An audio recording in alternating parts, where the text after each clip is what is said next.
Bonjour! Au casse de bois cette semaine, comme cadeau de Noël à René l'an dernier, j'ai fait ce pic-bois-là. Par contre, c'est elle qui l'a peinturé. Si vous voulez voir comment on a fait ça, regardez la suite.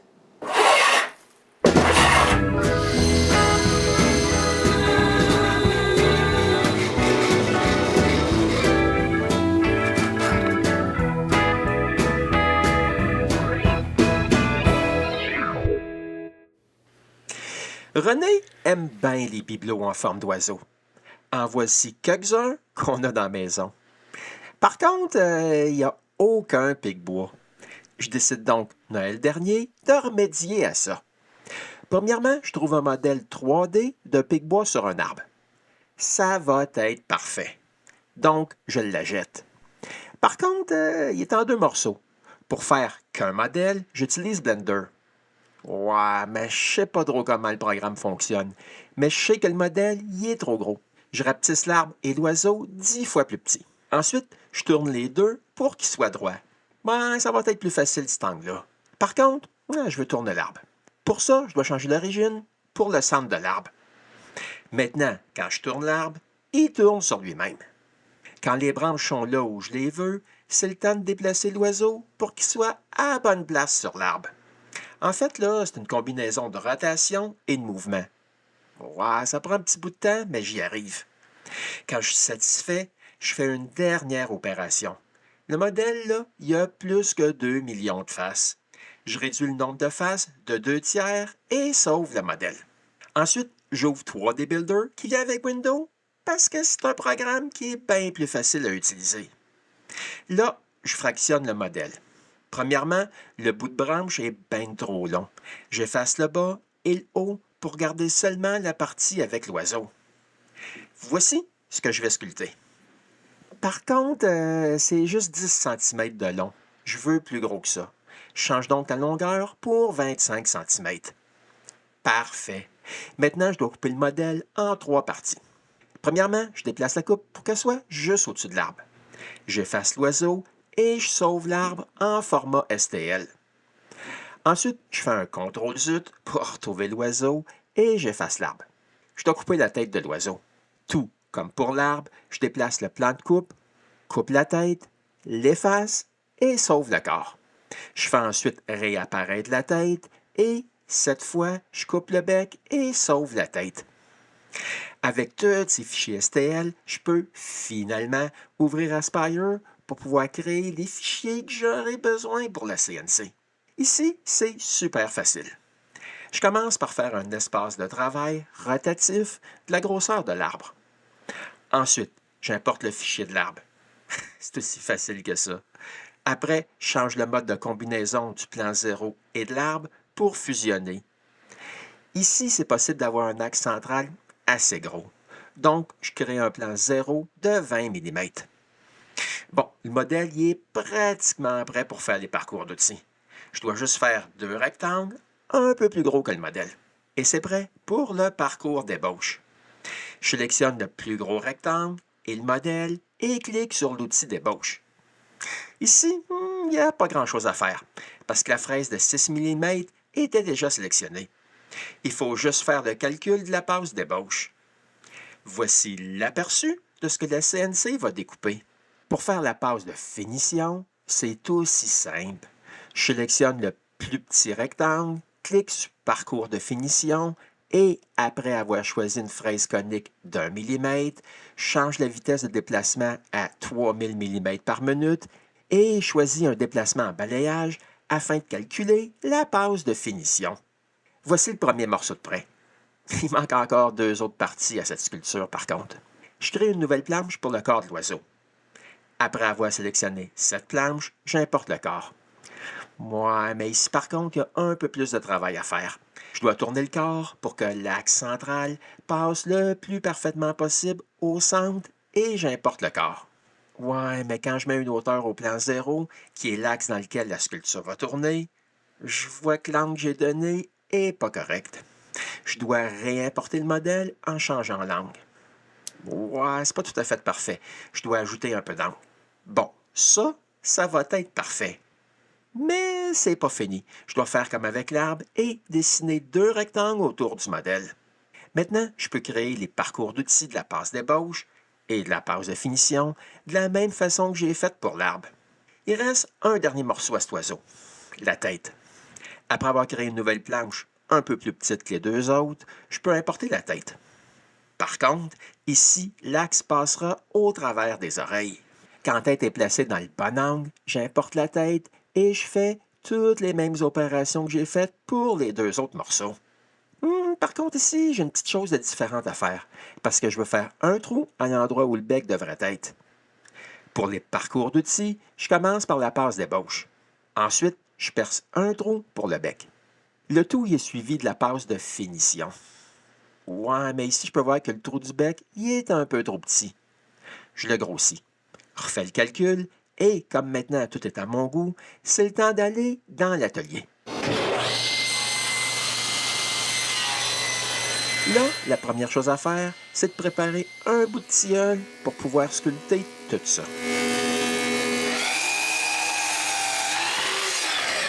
Je vais commencer par le plus petit morceau, la tête.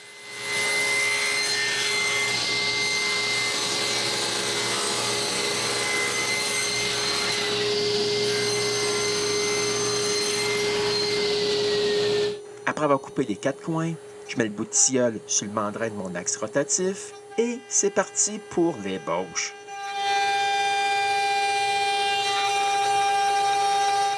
Ouais, c'est petit. Ça prend pas beaucoup de temps. Environ 20 minutes. Après avoir changé la fraise pour d'une d'1 millimètre conique, c'est parti pour percer le trou du bec. Quand c'est fait, c'est le début de la passe de finition. Cette passe-là prend juste un peu plus d'1 heure.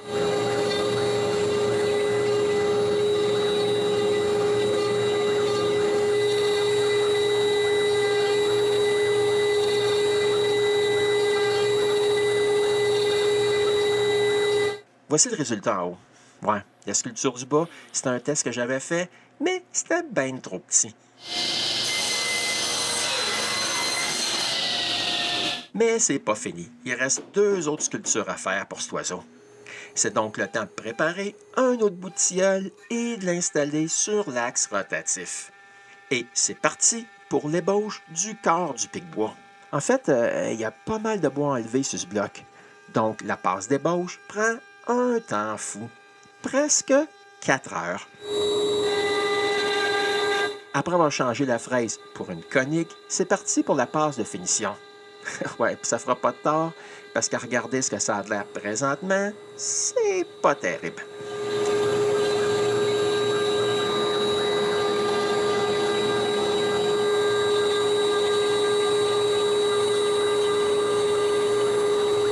Mais après juste un peu plus de 5 heures, voici le résultat.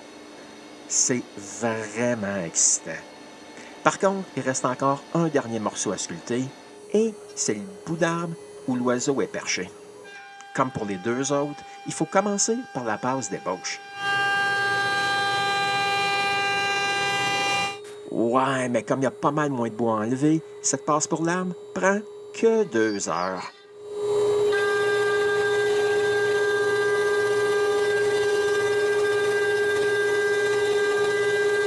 Ensuite, comme pour les 2 autres, c'est de la passe de finition. Cette passe prend 3 heures à peu près. Voici le résultat. Donc, en environ 16 heures, je réussis à sculpter toutes les 3 parties de la sculpture. Par contre, c'est pas terminé. Il faut tout brosser partout. Puis il y a tellement de crevasses que c'est vraiment pas facile.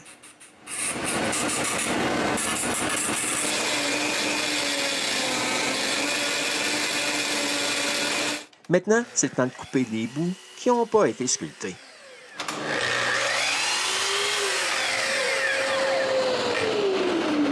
Pour le corps, je les coupe à la main.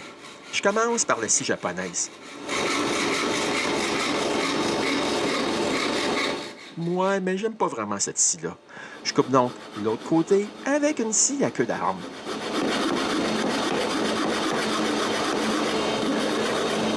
Par contre, c'est pas très fort.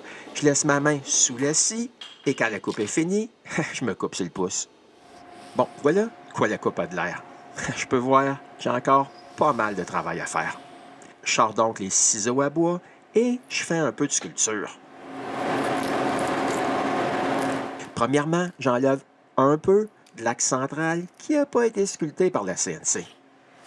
Ensuite, j'enlève du bois sous les plumes et, comme vous pouvez le voir, j'ai passé le reste de la journée avec un bandage sur le pouce.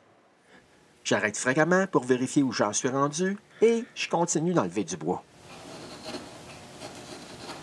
Par contre, comme un imbécile, je me coupe une deuxième fois. Cette fois-ci, avec le ciseau à bois. Ah, c'est pas pire, il me reste encore 3 doigts, j'ai pas encore de bandage. Pour avoir la forme que je veux, c'est pas vraiment vite. Il y a pas mal de vérifications à faire. Mais éventuellement, j'arrive à un résultat qui me satisfait. Par contre, j'ai pas fini. Il faut aussi sculpter l'autre côté de l'axe de rotation, celui qui sortait dans le cou de l'oiseau. Mais il reste aussi la tête à sculpter.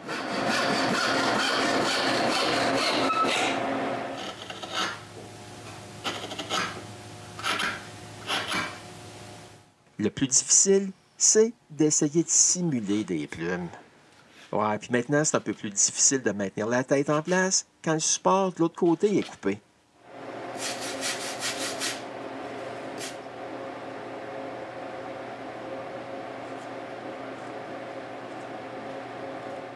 Mais éventuellement, j'arrive à un résultat qui me satisfait. Par contre, il me manque le bec. Je le sculpte avec un couteau dans une des chutes des coins que j'ai enlevées. Pour économiser ces bandages, j'ai mis un gant de sculpture. Bon, voilà de quoi ça aura de l'air. C'est pas mal excitant. Par contre, il faut coller tout ça ensemble. Je commence par le bec. Tout est collé avec de la colle instantanée. Ah, c'est pas mal. Par contre, il y a un peu trop de colle. Je dois sculpter la colle pour que le bec ait de l'air d'un vrai bec. Quand je suis satisfait, c'est le temps de coller la tête en place. Comme pour le bec, j'utilise la colle instantanée. Ouais, puis ça prend instantanément. Il est maintenant impossible de déplacer la tête. Il faut juste sculpter la transition entre la tête et le corps.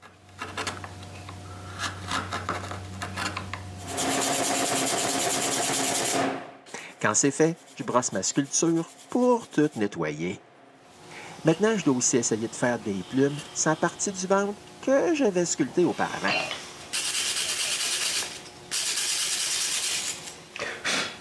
Après une dernière petite vérification, c'est le temps de coller l'oiseau à l'arbre. Je mets de la colle sous les plumes de la queue, sous la coupure des pattes, et je mets ça en place. Je mets de la pression et je vaporise l'accélérateur.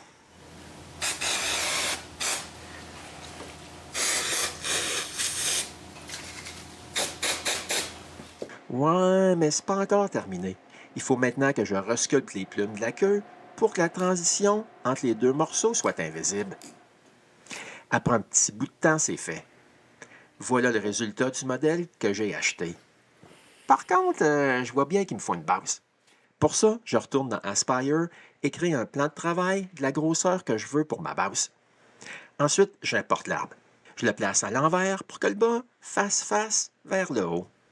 Ensuite, j'y donne une position de 0,1 mm et je coche la case d'effacer tout ce qui est sous le plan 0 et j'importe le modèle. Voici ce qui reste. Par contre, je n'ai pas vraiment besoin du modèle, mais plutôt de la forme extérieure. Je crée donc un tracé autour de la tranche. Ensuite, je peux effacer la tranche parce que j'en ai plus besoin. Je place le contour au centre de mon plan de travail, fais une copie du contour et je grossis la copie. Maintenant, je peux faire la forme grossière de ma base en sélectionnant les deux formes et je fusionne au vecteur interne d'une épaisseur de 34,5 mm.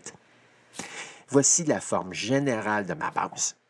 Mais il manque quelque chose, de la texture. J'ajoute donc par-dessus ma base une texture d'écorce. C'est exactement ce que je recherche. Par contre, je dois effacer la texture à l'extérieur de la base. Ensuite, je dois aussi effacer la texture sur le haut de la base. Ouais, mais je veux pas que la sculpture soit droite sur la base. Je sélectionne donc le centre et crée une base inclinée de 3 degrés. Ça, c'est exactement ce que je veux. J'ai juste à aller dans l'atelier pour surfacer un bout de cèdre.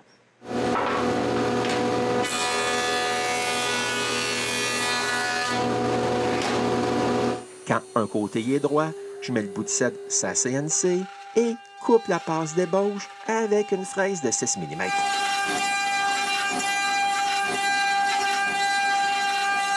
Ensuite, je change de fraise pour une conique et fais la passe de finition.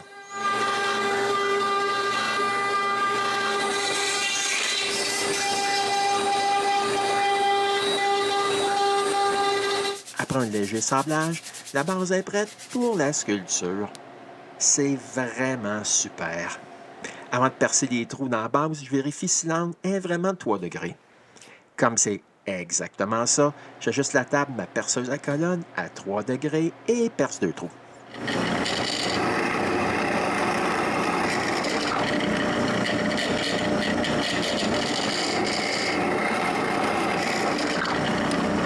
Dans ces trous, je mets 2 pointes à centrer et je marque le bas de l'arbre. Puis, avec une mèche à pointe, je marque l'endroit où percer les trous. Je change de mèche et je les perce. Et voilà, la base est terminée.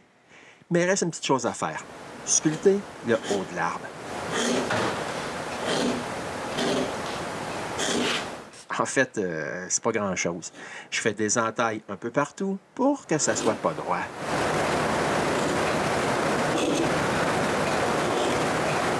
Voilà, mon cadeau y est prêt pour être donné à René à Noël. Oh, c'est beau! Au moins, elle est super contente. Mais c'est pas fini, parce qu'elle doit le peindre. Pour ça, elle imprime des images d'écorce. Elle commence par la base. Elle met plusieurs couleurs de brun, les unes par-dessus les autres, pour simuler la texture d'écorce. Elle fait exactement la même chose pour le bout d'arbre. En fait, son écorce a vraiment l'air réel. Avec le tronc d'arbre terminé, elle attaque le corps du pic-bois. Ouais, puis elle commence par toutes les parties noires. En fait, c'est la couleur prédominante de cet oiseau-là. Ouais, mais malheureusement, elle termine pendant que je suis parti en motoneige. J'ai donc presque pas d'image du travail fastidieux qu'elle a fait. Mais quand la peinture est terminée, je dois coller les deux parties ensemble. Après avoir enlevé les taches de peinture sous la base, je brûle mon logo et la date.